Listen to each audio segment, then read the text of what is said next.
Trout in the Classroom program is sponsored through California Fish and Wildlife, and it's a very valuable program that builds environmental stewardship.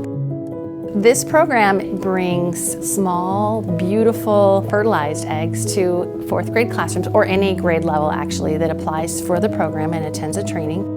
And then each classroom can set up their tank and they receive beautiful little eyed eggs at this perfectly transportable stage, and then we raise them to be released as fry. Native trout, or any environmental little organism, is an important thing for students to study, to look at their behavior, to think about themselves in a greater perspective. Hopefully it connects students to nature and a little bit of environmental stewardship. They're learning compassion and an understanding of how organisms fit within a food chain, within an ecosystem.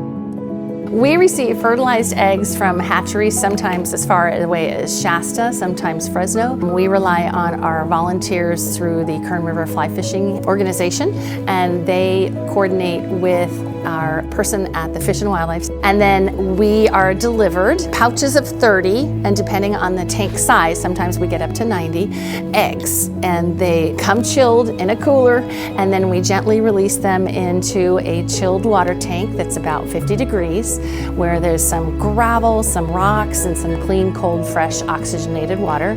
And then over time, the students observe them at least once a week, if not more, so that we can look for different stages of development.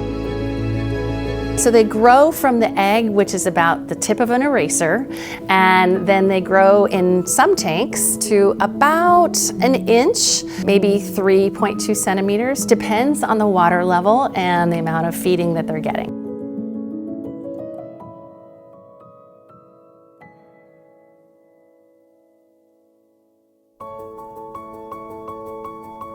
The reason we're observing our fish today is because we're sending them off into the Kern watershed. The day of the trout release is a super exciting day for kids and teachers. We place them all in buckets, scoop them out of our tank, hopefully don't leave any behind, and then we take them to the river, and we have to make sure that the river temperature is matching the temperature of the fish. So sometimes we have to pour some of the creek water into the buckets and calibrate to make sure within 5 degrees, just so we don't shock a little fish system.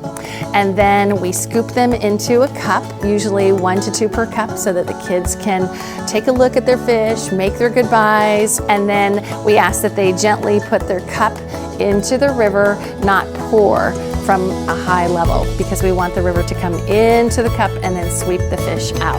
Then usually the fish hang out in the shallows for a little bit, and the kids can observe them and say, "Ah, that one's mine, hi, I love you, goodbye." And then we load back the bus and come and do some more rotations. I want my students to learn how humans impact the ecosystem and how they are responsible for maintaining a lovely balance. I want my students to understand the NGSS standards of structure and function, so that they understand the fish anatomy and how those adaptations help the trout survive. In my opinion, the key takeaway is a strong connection to environmental stewardship based on compassion, based on an awareness of something other than yourself, and then the opportunity to get kids outside. We know from research that kids need to be outside. It's grounding, it helps us with our physical state and our mental state, and then that added connection of taking care of something else, of really watching it develop, hopefully instills a strong sense of environmental stewardship later on down the line. Builds creativity, builds curiosity, and I think those are all important skills for any child. This program is easy to get into. All you need to do is contact the Fish and Wildlife and attend a training for a trout in the classroom. Other schools near salmon rivers have salmon in the classrooms. We have trout. It's a very valuable program that builds environmental stewardship and science.